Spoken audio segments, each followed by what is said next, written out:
My name is Margaret Collins.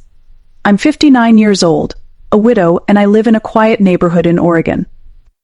I've worked as an office manager at a law firm for nearly 2 decades, raised 2 children, Emily, my daughter who just turned 32, and Luke, my 29-year-old son, and spent most of my adult life making sure they never had to struggle the way I did. Last Tuesday, I received an email that changed everything. It was from Emily, no subject line, just her name sitting in my inbox. I smiled before opening it, thinking maybe it was a quick update, or a sweet note before her big day. We had just spoken about her wedding plans a few weeks ago. I had already contributed $30,000 to help her book the venue, secure a photographer, and reserve the florist she loved since college. But when I opened the email, the smile vanished. Mom, the email started, "No, dear Mom, just Mom," like a label. Emily explained that she, along with her fiancé Andrew and his family, had finalized the guest list for the ceremony in Napa Valley, and after much thought, they decided it was best for me to watch the wedding via livestream, not in person. She added that Andrew's mother was particular about the guest count and wanted to keep things intimate. At the end, she included a line that felt like salt in an open wound. "If you want to be a part of it, you can watch through the Google Meet link we've created. Should be just like being there, LOL." LOL. I stared at that screen for a long time. My coffee grew cold. My hands didn't tremble. I didn't cry. Something inside me quietly shifted, like the ground had cracked open, but I was still standing. I replied with just 4 words, "Sure. Enjoy your big day." No emotion, no argument, just a quiet withdrawal. And I knew, deep down, that those 4 words would echo louder than any scream. I didn't want to fight. I didn't want tears. I wanted clarity. I wanted the silence to speak for itself. I closed the laptop, finished my now cold coffee, and got ready for work like it was any other Tuesday. But it wasn't. That was the day I stopped pretending that my sacrifices meant anything to my daughter. That was the day everything began to change. The drive to the office that morning was quiet. Oregon's early spring air still held a chill, but I barely noticed. My mind kept circling the same question: how did we get here? I've spent 18 years working at Caldwell Walker Law. It's not glamorous, but it's stable. And stability was what I needed after my husband died suddenly when the kids were still teenagers. I remember standing in front of our old washing machine, bills spread across the counter, trying to figure out how to pay for both groceries and Emily's upcoming college deposit. Back then, I didn't think twice about giving up my weekends. I took extra shifts, canceled vacations, skipped birthdays. I told myself there'll be time for me later. There never was. Every penny I saved went to Emily and Luke. When Emily changed majors twice and needed more credits, I paid.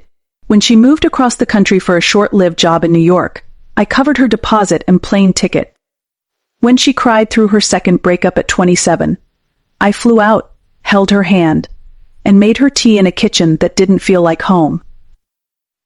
When Luke wanted to buy a house with his fiancée, I co-signed the mortgage and wrote the first $10,000 check without hesitation. I never kept score. That's what mothers do right. But that email made me feel like a transaction, like I had been useful and now I wasn't, like I had a shelf life and it had expired. Back at the office, my boss Robert stopped by my desk.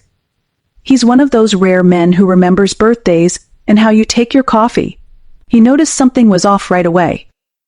"You look like you've seen a ghost," he said, setting a lat from the cafe downstairs on my desk. I wanted to tell him. I wanted to say my daughter just disinvited me from her wedding. But instead, I smiled and said I hadn't slept well. He didn't push. That small act of kindness, the coffee. The silence nearly undid me. After all the noise in my head that morning, it reminded me that I still existed, that I still mattered, even if only quietly. Around lunchtime, my phone buzzed. Emily again. Her name lit up my screen like a spotlight I didn't want. Voicemails, texts. "Mom, please answer. We need to talk. This isn't funny." I didn't listen to any of them, not yet. I just sat there, sipping my latte, and thought, maybe it's time to stop being the one who always answers. Maybe it's time to stop playing a role in someone else's story when they won't let you on the stage. That afternoon, I made a decision that would shift the ground beneath all of us. I wasn't going to scream. I wasn't going to beg. I was going to do something far more powerful. I was going to act. After work, I didn't go straight home. I drove to First Federal Bank, a few blocks down from the office.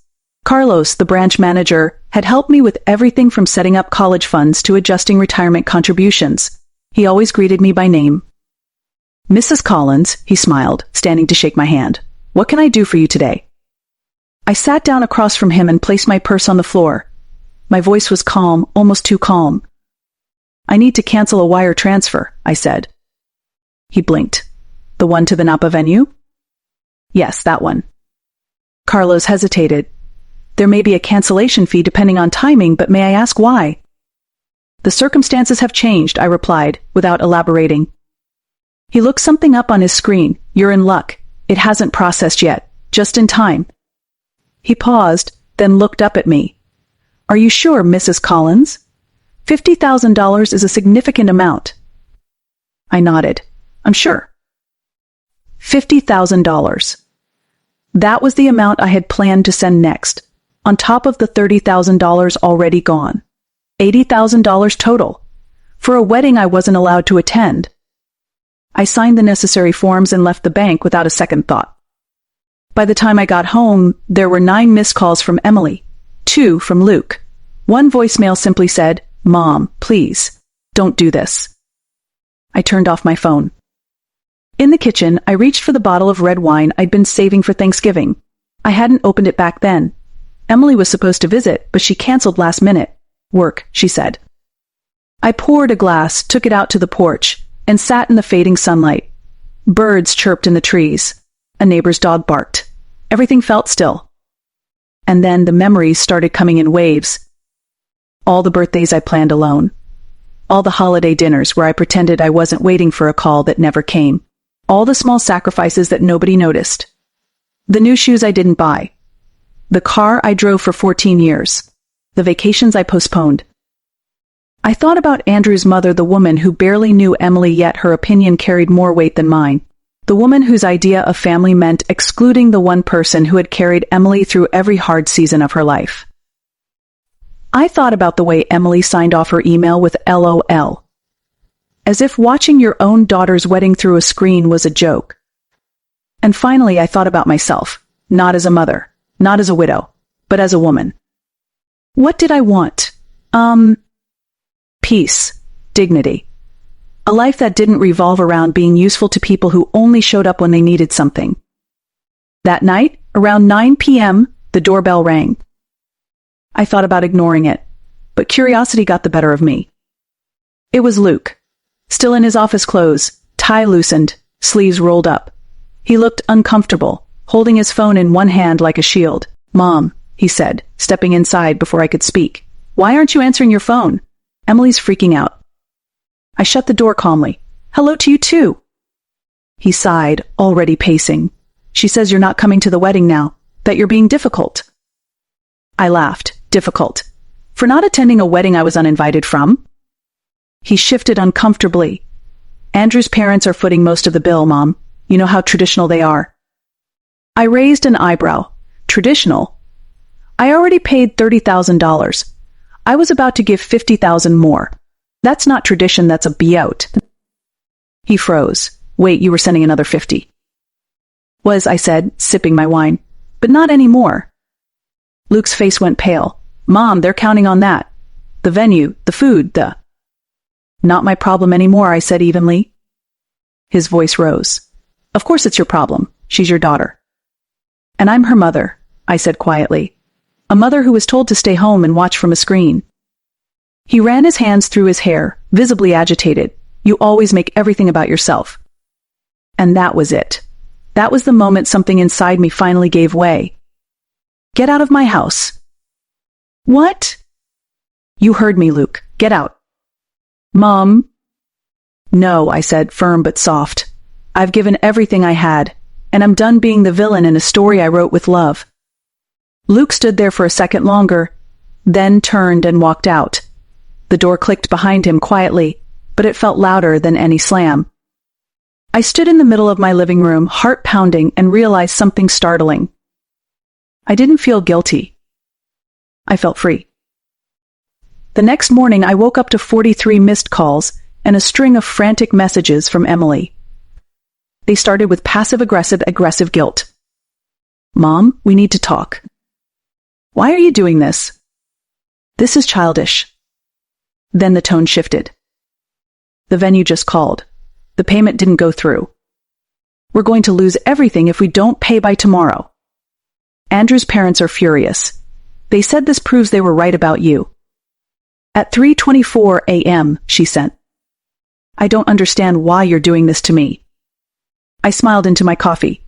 Of course she didn't understand. Emily had grown up with my sacrifices woven so tightly into her life that she never stopped to question where the comfort came from, the security, the stability. She just assumed it would always be there. That I would always be there. But not this time. Later that morning, while I was reviewing contracts at my desk, an email popped up in my personal inbox. The subject line read, "Please don't ruin my wedding. I opened it without expectation. Mom, she wrote, I know you're upset about the live stream situation, but this is extreme. We've lost the venue deposit, and if we don't pay the remaining balance by end of day Paris time, the caterer walks. Andrew's parents are beyond upset. They're saying this proves you can't be reasoned with. Please don't do this. We can talk about you attending the ceremony, but we need the funds first." There it was. They were willing to talk about letting me attend now that the money was gone. Not an apology, not a reflection. A negotiation. As if my presence at my own daughter's wedding could be bartered, bought, or sold depending on how generous I was feeling. I didn't respond. I closed the email and turned back to my work. Around noon, Robert stopped by my desk. Lunch, he offered. That new Italian place just opened. I almost declined, as I usually did. But something in me shifted. Maybe it was the clarity of the past 24 hours. Maybe I just needed to sit somewhere that didn't ask anything from me. So I nodded. I'd like that. Over pasta, he told me about his grandkids and how exhausting but beautiful it was to chase after them. His eyes were soft. Real. He paused and said gently, "Forgive me, Margaret, but you seem lighter today." I surprised myself. I told him everything.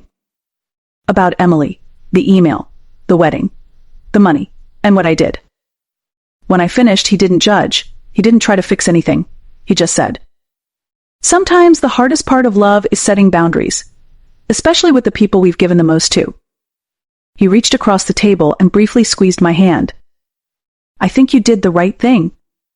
For the first time in a long time, I believed that too. When I returned to my desk, there were more calls, more texts. But I didn't answer. I didn't need to. Because for the first time, my silence spoke volumes. That evening, as I pulled into my driveway, the sky was already dimming. The porch light clicked on automatically. Everything looked still peaceful, even. But there was someone sitting on my front steps. As I got closer, I recognized her. Sophia. She stood up quickly, brushing invisible lint from her coat. Sophia had been Emily's best friend since 5th grade. She spent countless weekends at our house, baking cookies, watching movies, giggling in sleeping bags until dawn. I hadn't seen her in years. "Mrs. Collins," she said softly, "I'm sorry to drop by like this." "It's fine," I replied, unlocking the door. "Would you like some tea?" She followed me into the kitchen, her eyes scanning the familiar walls like they held old echoes. I filled the kettle and waited. "Emily sent you?" I finally asked. She didn't answer right away. Then, "She's a mess. They lost the venue. The florist dropped out. Andrew's parents are threatening to cancel the wedding." I said nothing, placing 2 mugs on the counter.